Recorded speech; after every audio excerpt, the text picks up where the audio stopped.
through day one of the Optical Metaverse event.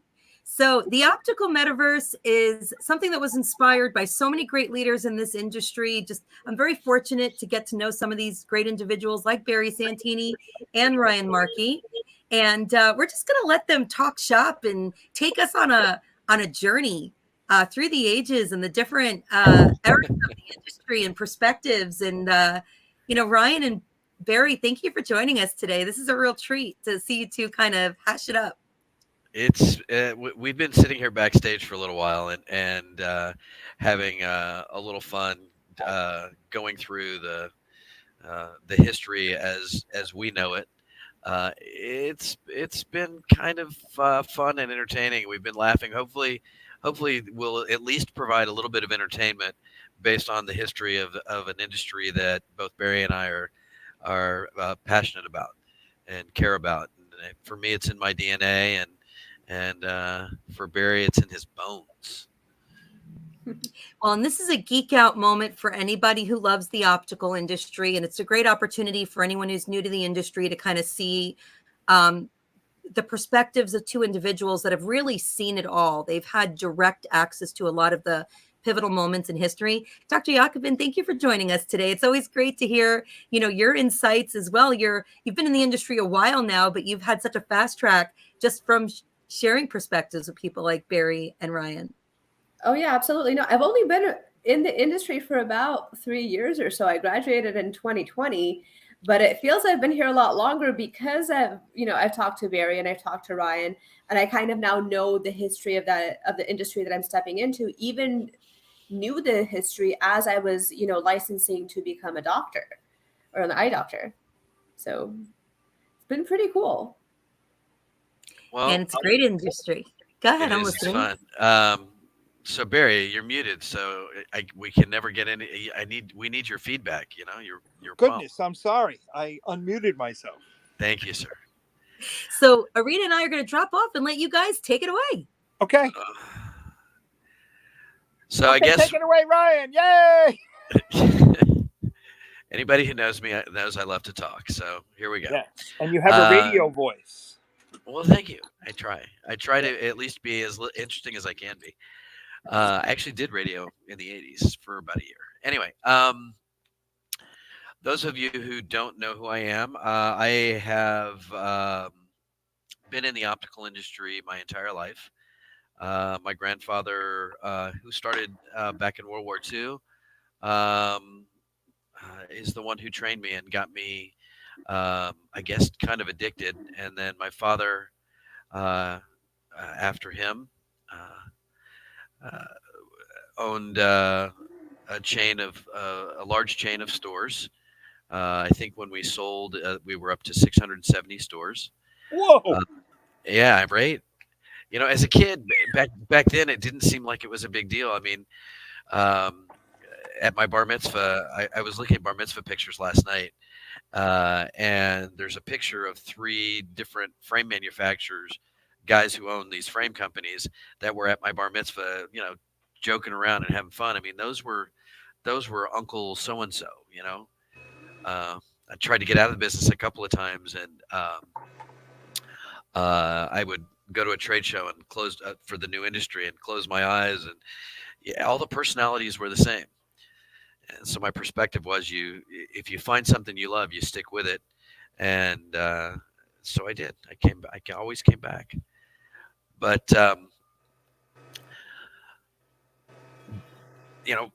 for me, perspective is one of those things that as a child, I didn't appreciate, I don't think, as much.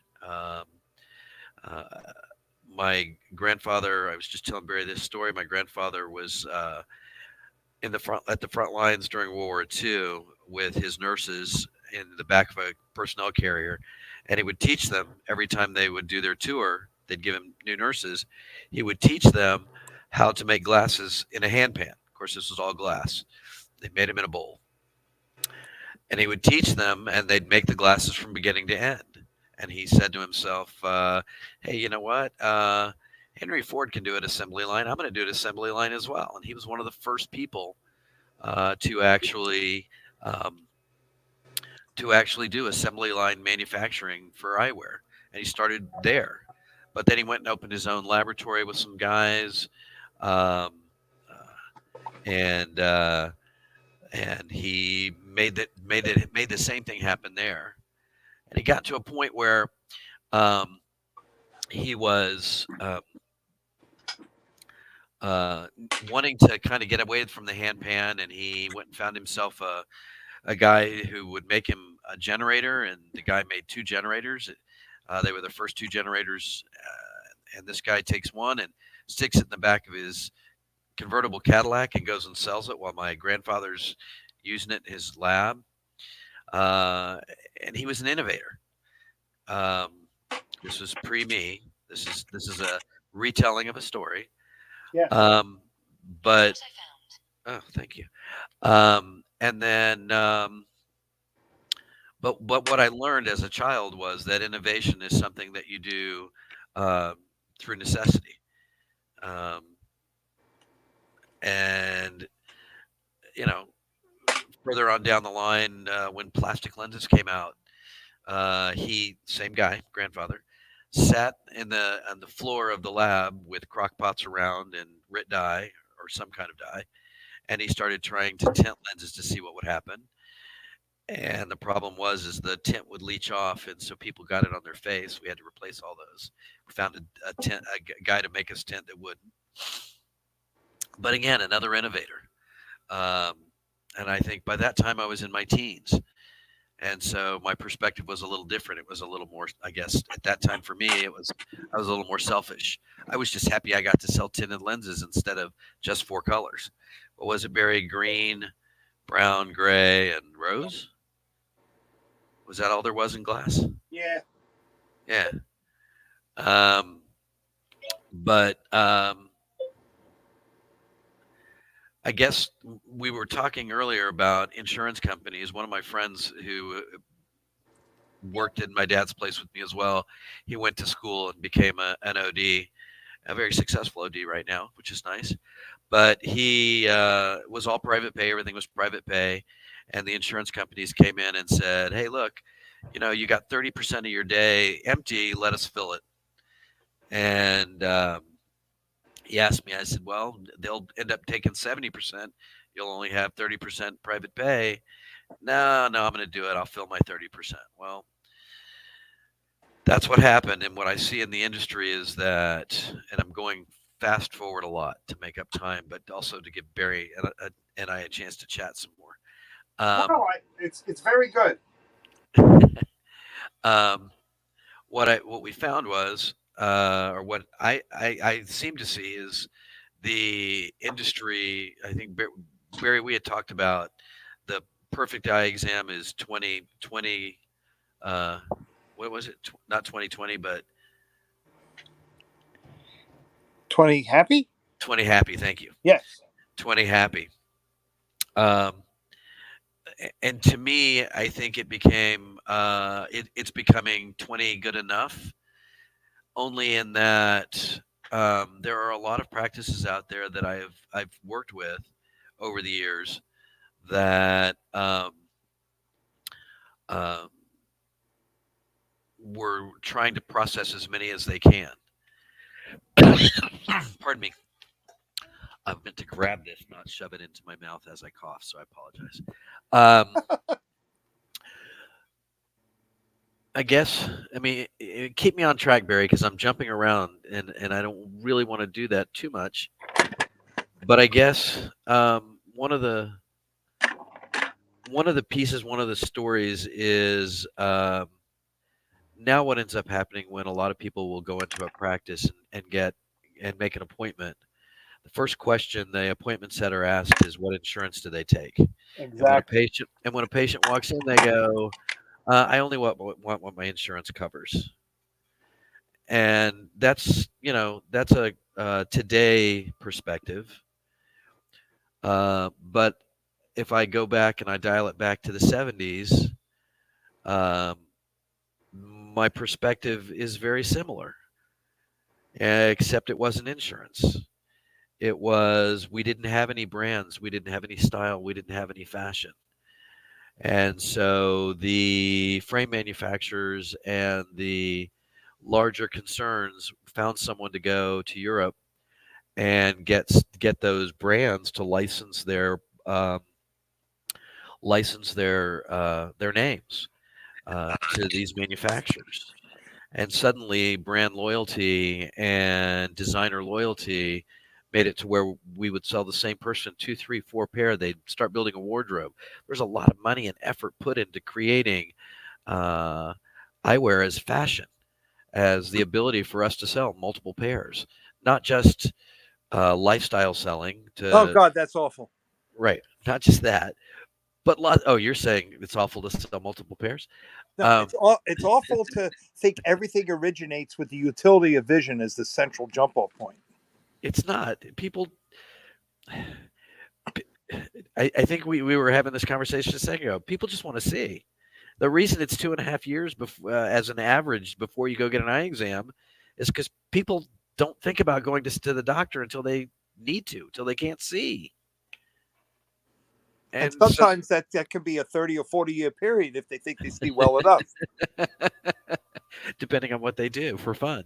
Because the optometric and optical field, from the examination standpoint, always thought you need to see your best. And they didn't separate the medical screening aspect of it from the optical. And so now you're dealing with the ball and chain that represented. I don't disagree at all. I really don't. I mean, but selling multiple pairs we've given up by turning around and allowing the patient to get away from that and get a good enough eye exam and a good enough I'll take what I can get. Yeah, I'll manage. These over the counters, I know they're not the best, but they're good for me. I'm good. Thanks. I'm only laughing because I recall a patient of mine who I'm going to call him a customer because I'm an optician. It's not a patient. So a customer of mine came in and I'm showing him all the great stuff, and I said, "What are you wearing now?" She goes, "Oh, I buy these readers. I buy one that's a 2 1/4, and I buy another one that's a 275, and I just pop the lenses out and switch them, and so I've got a 275 in this eye and 2 1/4 in this eye." That's what I tell them to do.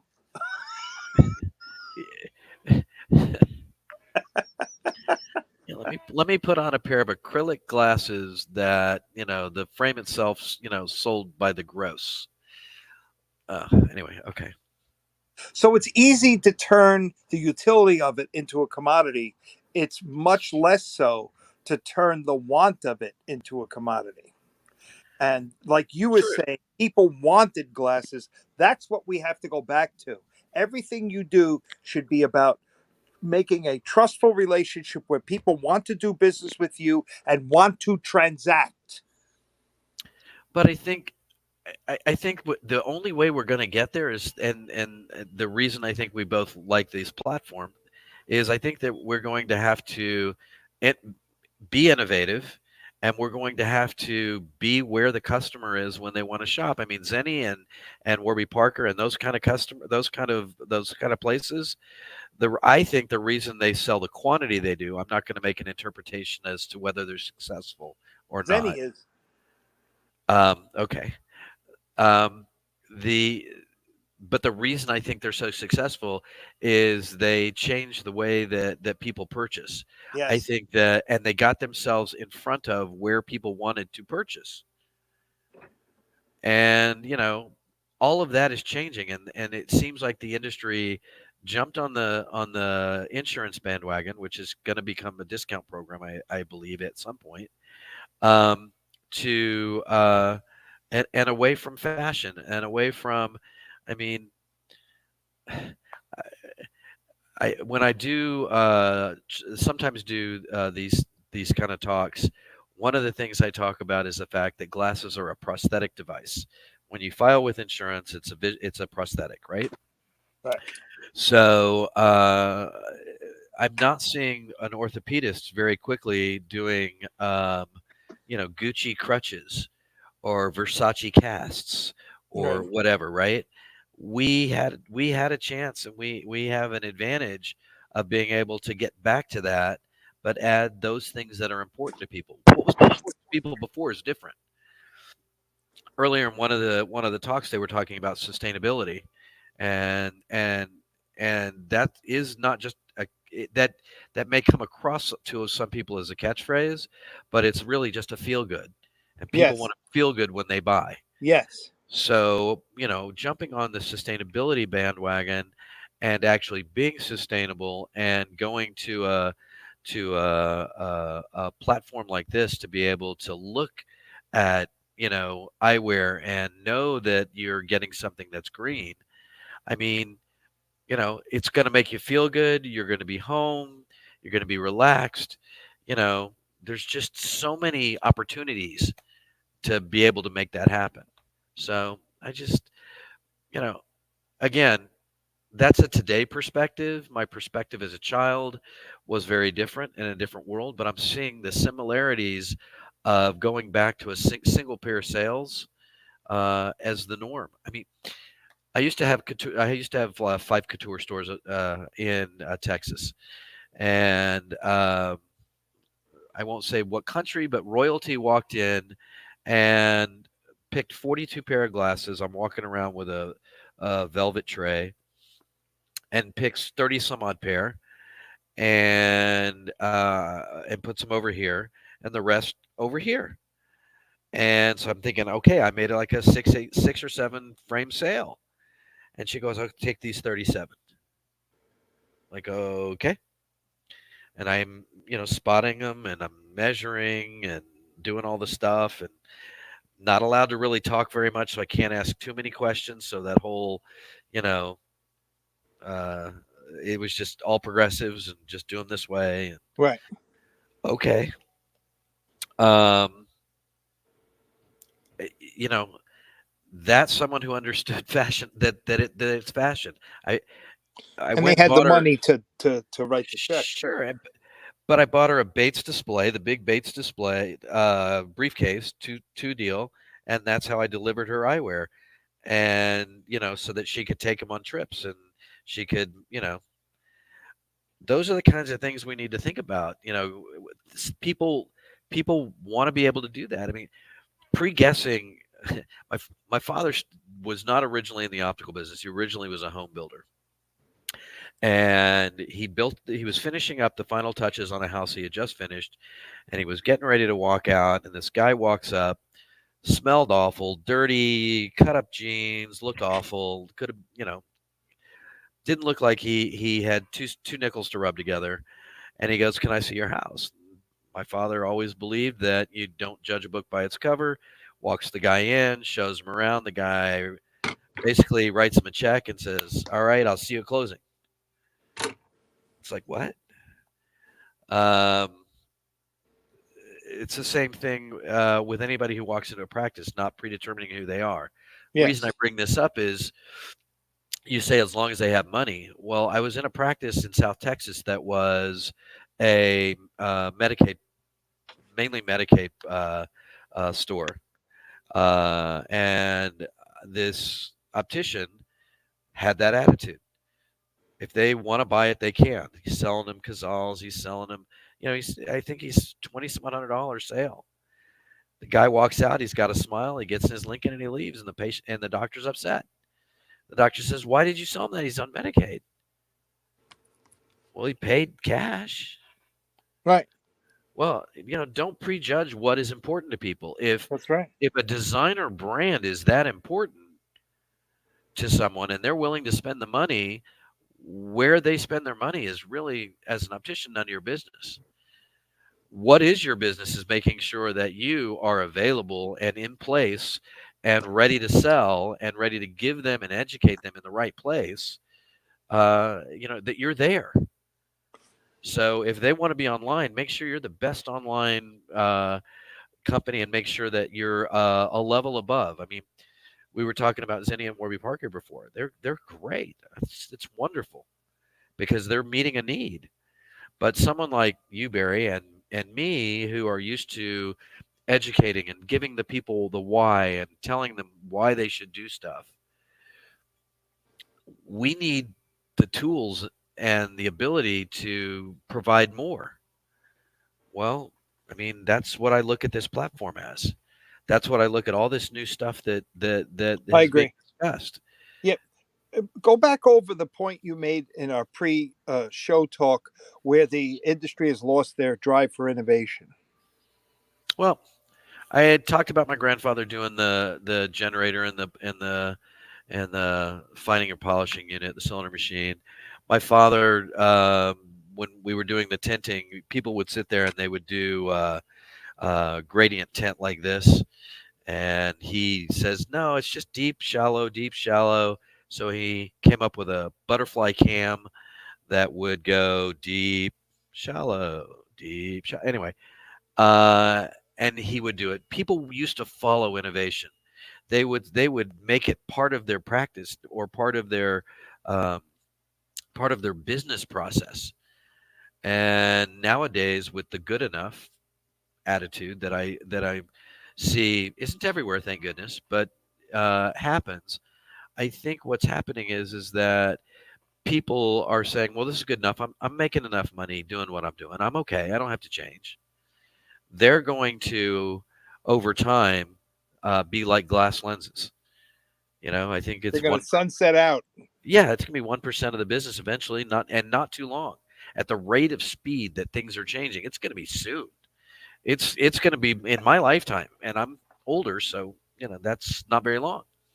Um, but my point is that if people don't make that change, make that step to innovation, to those things that are the next generation's way of doing things, they're going to be glass lenses.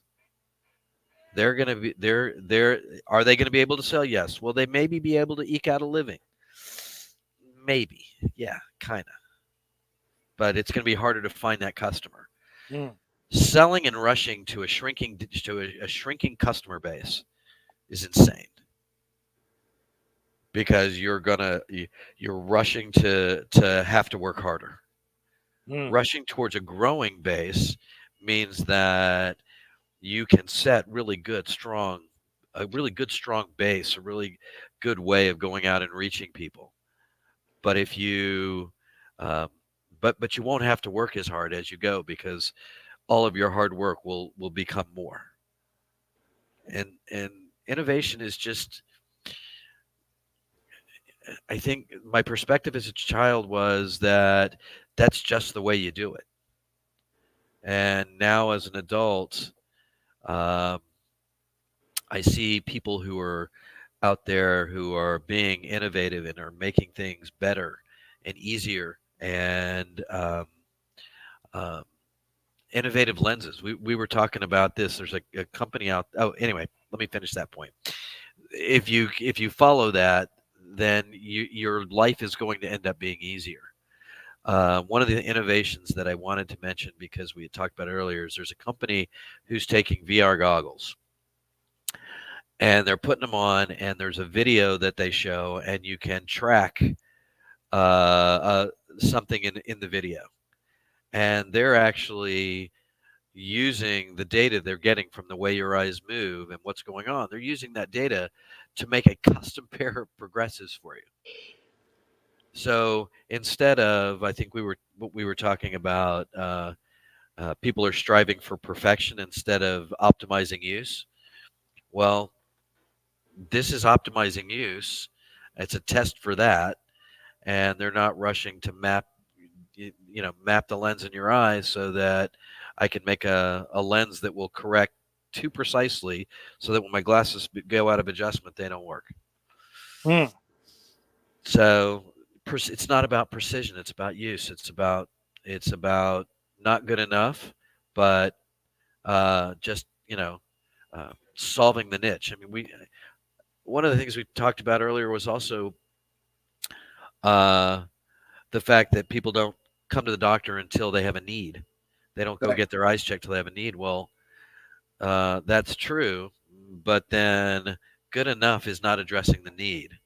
Good Right. enough is just getting rid of uh, uh, sorry, it's like salving the problem. So I see it's kind of like this. eating until you're not hungry, not eating until you're full. So they're taking care of the hunger. They're not trying to fill your belly. I see this accepting the good enough in this unknowingly they're accepting it in this drive across the country for states whose licenses are under attack. And they go, you got to get out and defend your license and protect your license. No, the public is not interested in you protecting your license. The Doesn't public is care. interested in you producing value that they think is tangible and valuable to them. And so stop talking about the movement to protect yourself, because then you're no different than the unions you think are wasteful as they protect their territory. The license that we have now as opticians is really, well, honestly, it's kind of outmoded. It's Oh, obsolete. yeah. You know, there's too many people who have learned too much of what they know on the job without formal classroom training. And even the formal classroom training at schools, and I'll go out on a limb and tell you, is way behind where it should be. That said, what I'd really like to see with the power of my perspective is I like to see licensure and regulation of optical glasses go away in the United States, because the license at best is only protecting adequate. It's not ensuring excellent. I, as it exists today, I think I would agree with you. I do see where there could be something advantageous to having education on those things, where it would give people like you and myself the opportunity to help some of the opticians that want it, the ability to bypass making some of the mistakes that we've made. Yes, yes, that's I not would. out there. No, it's not. It's nowhere. It's not. It's It's not. nowhere. And it It's would be, nowhere. yeah. I mean, even if it were just mentorships, although you wouldn't reach as many people. Right. So yeah, You got to do what Ryan says. You got to have the drive. And the drive to innovate can show up in different ways. For instance, despite quote unquote all the accolades and accomplishments I have domestically, I recently signed up for a webinar coming out of Australia by the Academy for Advanced Ophthalmic Optics. And I read about this, and the damn thing cost me $1,150 US. And it required me, because it was out of Sydney, Australia, to be up at 3 a.m. every Tuesday for 5 months to take a webinar that would last between an hour and a half, an hour and 45 minutes. And I have to tell you, I have never looked forward to anything like if somebody said, "Oh, you have to get up early to catch a plane or get on the road for your vacation." None of that was as much of a drive as it was for me to get up for this webinar. It was so satisfying. It was so rewarding. I came away with so much value from that because there was a drive on my part, and that's what we want individuals to have. We want you to have the drive to do better than what your management's asking you, or what the patients think is okay, or what your coworkers think is okay, because you are the people who can redefine what the industry is specifically for opticians. Because, when Orion and I started, the opticians had an equal share at the table between the three O's. And then over a 40-year period, opticians had just decided, we're going to run shotgun. You know what? We'll go in the back seat. You know what? You go ahead. I'll catch up.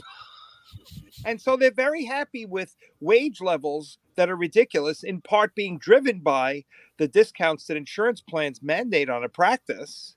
And so to go forward and to wrap this train of thought up, opticians that are really motivated, driven by innovation, driven to excellence, will never earn what they're truly worth unless they can be out on their own.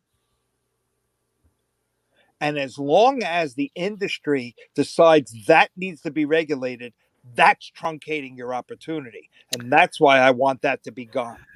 I don't 100% disagree with you in the independent world, but I do believe that there are places out there that exist that are paying more than a fair wage to opticians who are qualified. There was a practice in Texas somewhere back when I lived in the South.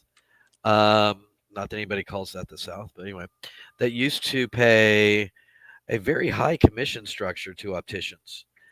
And but the commission structure included making sure that the patient got what they needed, not just cramming stuff down their throat. So they were really Right. good about not making it all about the dollar. Right. And it really built their store. I mean, and the people made ridiculous. I mean, the money they made was ridiculous. It was great money.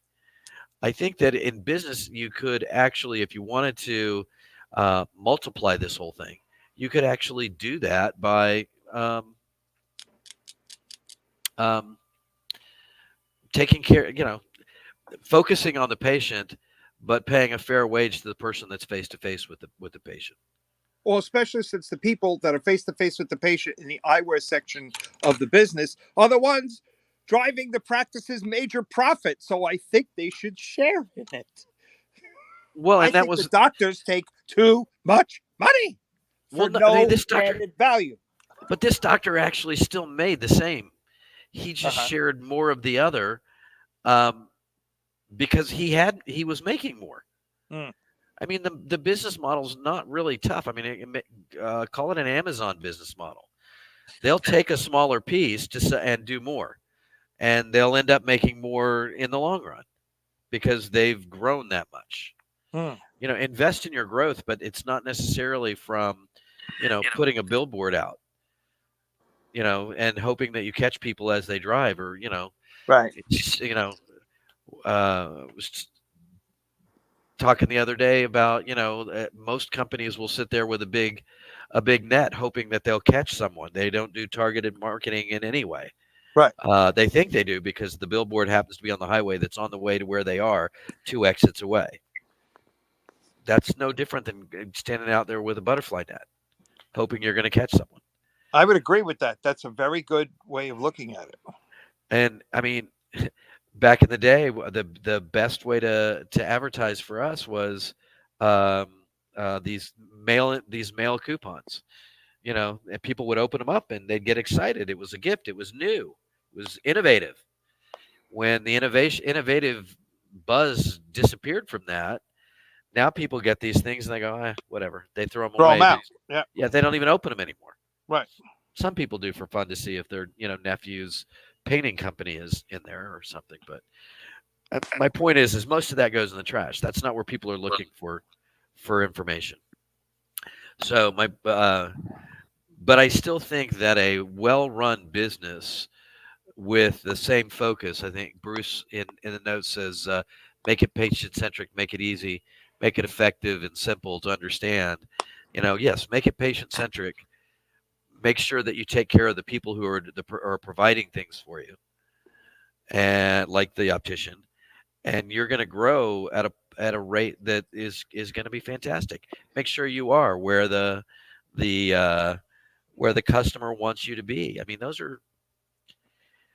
you would think after listening to all of these people who have been successful, you would think that they have the knowledge of how to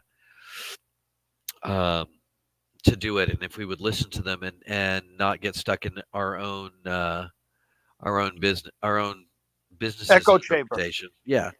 Echo chamber. Yeah, things would be great. Anyway, Ah! where's Charlene? Where'd she go? So See if she has anything else. Is there anything else you want to talk about? I wanted to bring up, because people ask me, so people who don't know what my practice is, it was my father's business, which I took over or slid into in October 77. And then he passed away in 81. And I've been running it pretty much on my own with an optician or two here and there over the years. But the lesson, the power of my perspective on this is that, first of all, we have no eye doctor in the business. There are no refractions, and we take no insurance whatsoever. And So when I do my presentations in California, you got to see the audience is like shell shocked. They're like deers in the headlight. We're like, what? And I said, I know what's on the tip of your tongue. You're asking yourself, well, why would people come into your business? And I said, yeah, it's a novel business plan. They come in because they want to. So how do you get people to come into your business because they want to? In this market, with all this eyewear being sold through multiple channels at different price structures, one thing I can tell you, human beings have a natural tendency to want to have their eyewear repaired. So I've SEO'd and specialized in repair for really 15 years. And so if you Google eyeglass repair around me, I've got to come up first. And I'm doing the repairs, right?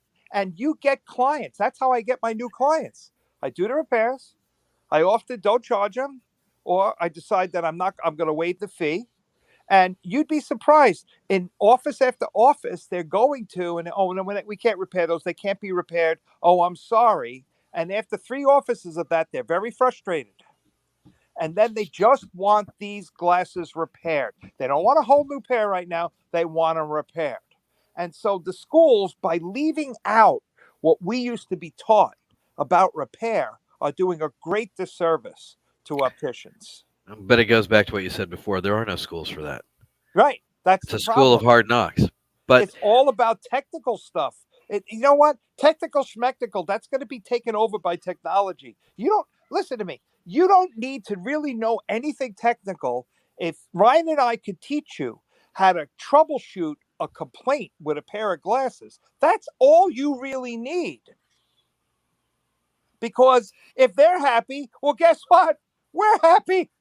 they'll come back. If they're happy, they'll remember you. They'll come back. Right. Charlene? So Well, 20 I'll happy leave comes you back with to I'll leave you with my perspective. And Good. Barry, I you're like a your testament perspective. to this because, full disclosure, Barry is a client of mine and, I've known Barry a long time, but he decided, okay, I want to update my website and I want to attract people that aren't just looking for discount eyewear. Can you help me to find people who appreciate what I do? Because I curate fine eyewear. I'm not a discount optical shop. And my perspective is that you are the product. You, Barry, you, Ryan, you are the product. And you might not think that that's enough, but guess what? They can get, a lot of the brands that you carry anywhere. Anywhere. But if you're someone that provides a very unique service like Barry's expertise, and he's a, nationally and world-renowned speaker in optical, a leader, writer for WebMD. That's a lot of people respect that. They're like, okay, I know you know your stuff because, you're heralded in the industry as an expert. So most people want to go to the best. They don't want to go to somebody who kind of knows what they're doing.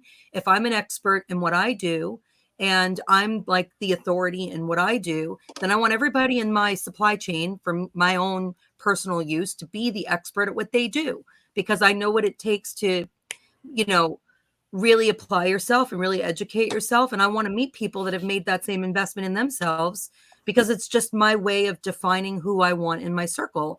And an optician is someone in my circle. They're not just a provider. They're like, I go to them for everything. I go to them for a new style. I go to them for a repair. You could become that. You could become more than just a optician. You could become a partner to the people that you're working with if you just help them to understand that that's a role that you can play. I agree. 100%. That's my 2 cents. No, I agree 100%. I mean, this industry is on the precipice of, in multiple people's opinion, especially people that I hold dear, this industry is on the precipice of doing one of two things, and that is they're either going to embrace innovation and change, and truly put themselves in that, or they are going to lose it to other industries, because what Great. we're selling can be sold by anybody. Yes. If and it's going to be easier and easier to sell as innovation continues, and we're not going to be able to stop innovation just because we cross our hands and go, I'm not going to do it. It's just not going to happen. Right. Doesn't matter. Innovation is going to make it where I can go to the, Kirk and Kirk store, and I'll be able to get whatever I want. Whoever, just because I have a booth here, they'll be able to go to whatever store they want, and they won't need the optician. They won't need the doctor because refractions will be done on a machine or on the computer or whatever, and all that's going to be done somewhere else. If we don't take control over this and we don't become the drivers of our own industry, we may as well just walk away. You know, local optical shops today often feel that they're at a disadvantage to the larger dynamic that's going on. But, you know, one thing that came out of the pandemic is that people simply will not travel any type of longer distance in general for service anymore. So, again, wherever they've made their purchase, they're going to turn to the optical that's closest to them in order to figure out, can you help me? A screw, a nose pin, an adjustment. I stepped on them, a replacement lens, whatever it is. And your business, and if your owner or the management isn't doing this because they're so tightly wound up with an insurance-based schedule, you got to be open for these people to come up, disrupt your day, and take care of them. I do want to add one more quick thing. It sounds like it was an insurance bashing day. It is. For you, Barry. I do think that insurance has a key place. I think that it is naive of us to think that there are not different customers for everything. Oh, absolutely. And so the thing is insurance does have its place. Insurance is important. If I'm as an employer of quite a number of people, if I didn't have those things to provide, if I didn't have the insurance, they couldn't go somewhere and get it, there are still those people who want to go get that free pair of glasses. It is better than the free pair of glasses they would get somewhere else. It does have a big chunk of the market. So I do think that even in the innovative spaces, that insurance companies are not necessarily focusing on their own proficiencies, going out and making sure that they get corporations to get the insurance, or going to providers and making sure that they provide product for that insurance. I think that trying to get over into the innovative online piece of the world, it's moving too fast. They would have to open up another business. So just like Barry alluded to, opticians need to do opticianry, optometrists need to do their optometry, and ophthalmologists the 3 O's need to do that. Insurance companies have a place, and they're really good at what they do, but they do need to find someone to get them on the fast track as well.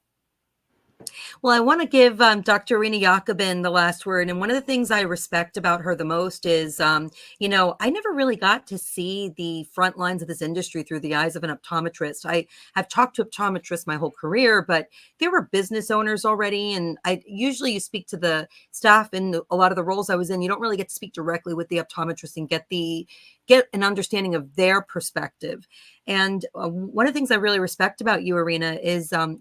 Jakobin, is you put it in your career plan that after you graduated, you were going to try every mode of optometry, whether it be locum or working in a hospital, or working in private practice. And now you're working with both a, couture optical shop and an ophthalmologist. I mean, you really have had the gift of perspective. Talk about that a little bit. Well, so I guess, should I start with the background or just kind of dive into it? Sure. So, Whatever. So I graduated in 2020, and Charlene, I met you even before I graduated. So I started working with my vision show at that time. And after I graduated into the pandemic, I worked a year at a private practice, and then I got locum. So that allowed me to see different practice modalities, over the course of a year. So I was at an IHS for a couple of months. Then I was at a private practice in Vermont, which was very medically centered. And then after that, at an eye clinic in Bakersfield that focused on the low-income population there. So I feel like I did get to experience a whole lot of different practice modalities. One thing that I can say is that, everybody is, all the eye doctors I work with are doing their best for their patients, and so are the opticians, and so are the techs. And the key, I think, moving forward, I know Ryan mentioned this, is to have the three O's working together, for the benefit of the patient, rather than having, scope battles or arguments or this, that, and the other. Yeah, I know there's a lot of scope battles. I agree. We talked about that earlier as well. It is one of those things that we need to look at ourselves as an industry, not as a division of an industry. And when people are reaching out to offer us help, at very least, we need to give them the respect to listen. Yes. Oh, we're missing something, and I'm sorry. This is very important. So Okay. I am not an optician, nor am I an optometrist. I started my career as a customer service rep that became a sales rep, that became a strategic account manager, that is now, I don't know what the hell you want to call me, just a lover of the industry. Okay? How about a rock star? Whatever. But my point is, please understand that your reps and your frame manufacturers and those people are part of your industry. And we have to respect the role that they play. I think they get a bad rap, but these are people that are on the front lines. They have a lot of real-time data. They go into offices, they hear the challenges. Believe me, your front end staff, they're going to sing like a canary. So you really get to understand not the owner's perspective of how the decisions that they're making are impacting the business, but the frontline perspective. If you were to ask the owner of my company, how are things, they would have a very different opinion than I did, because I spoke directly to the customers and I got their feedback, and, everything isn't always fine. Sometimes, owners just don't, they just don't want to listen. They want to hear what they want to hear. And I think that happens a lot in this industry because there's so many moving pieces. You might think, oh, it's just a caveat. It's just a one in a million type of thing. But I think we really need to respect every individual's input and perspective, because it could be illuminating something that you're missing. So I just didn't want to lose the opportunity to shout out to the reps and the, Yes. companies Good, out very there good. that facilitate the industry, because they play an important role. And, obviously maybe you do or don't want to do business with these people, but you could still listen to them because they might share some insights that you're missing. Okay. Totally agree with you. Very good point. Well, I mean, they are going from store to store to store to store. They know more about what's going on in your area than you do, unless you're spending time in all your competitors' stores. Their perspective is much broader because they're exposed to more. I know that when I've talked to Charlene in the past, she talks to people all over the country, all over the world now, but her perspective is so much broader than most folks, and so I have great respect for her because of that. But perspective is what you're welcome. Perspective is really about what you're exposed to, and There you go. That's it. And so that exposure and that wanting to make sure that rep is treated with respect, regardless of how you feel about their personality. They're out there. They're beating the streets. They're on the phones. They're talking to people. You're 100% correct. They need to be respected. You said that as an afterthought. I don't think we can gloss over that point you just made. And we only have a couple minutes left here, Ryan. But what you just said is so profound. I almost want to go back to it. Like, your perspective is what you see. It's what you take in. It's what you expose yourself to. If you keep yourself in a walled cellar of ideas that you want to keep you comfortable, then you're missing an opportunity to grow your perspective, to enhance your perspective, to expand your perspective. We can't afford to have limited perspectives right now, because if those are the things that drive our imagination and our vision and our ability to look outside of the box, then we're not going to grow. So I love that you made that point. I'll give you the last word. Well, three of you. Actually, it was you who really came to that point with me the other day. We were talking about something about the Omniverse, and we were talking about how um, the reason that I may not understand certain things is because it's a different language, and you wouldn't understand that word if you didn't know what it meant.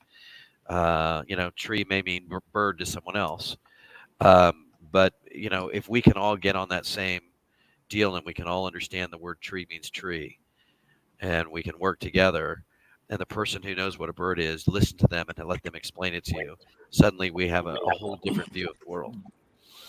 And you can probably Love explain it. that better. But Barry, do you have any closing thoughts? Thank you, by the way, for coming after your long day at the office. I really appreciate you, Oh, coming it's no in. problem. I was looking forward to this. I loved hearing what Ryan had to say. I think it was very, very, very, very, very good. it's always fun to talk to you, Barry. Very Yeah, good. well, we'll definitely need to have you guys on again. There's a lot of up and coming ECPs in the industry that could really benefit from your wisdom. I mean, one of the reasons I had you guys on here for this moment is it's a pass the torch moment for me to have you two gentlemen speaking to, not just the industry, but other people who are like, hey, wait, what's this whole optical thing? I figured you'd be a great kind of representative of, who we are and where we've been. Dr. Jacobin, I'll give you the closing word. No, I just wanted to, thank Barry and Ryan, and thank you, Charlene, for, kind of helping kind of being the lead on this and putting together this amazing show. I also want to add that we do have, tables where you can take a seat and chat afterwards. I know we haven't had a chance to do that today a lot because we've had back-to-back sessions. Also, if you've been here all day, please drink some water, eat some food, like don't pass out by your laptop. Charlene, I'm talking to you. No, it's been so worth it, man. This was a great day. I mean, we had some, a lot of people don't know the last 3 or 4 vision shows that we've done were mostly rewinds. So we used a lot of repurposed content. This is the first show we've done in a long time, like 2 years, that was all fresh content. And it was just freaking amazing, man. I'm so grateful for everyone who participated in today. And for those of you in the audience, a lot of you have been here all day. You know what, Justo? I'm going to give you a shout out. Justo has been here. He's been engaging. He went into the convention center. Like he's just been in it to win it. Thank you. And to all of you who participated today, that you came to get a closer look at this. For those of you watching the replay later, thank you. We really appreciate you. And we'll sign off and meet at the tables and close the day. Thank you, guys.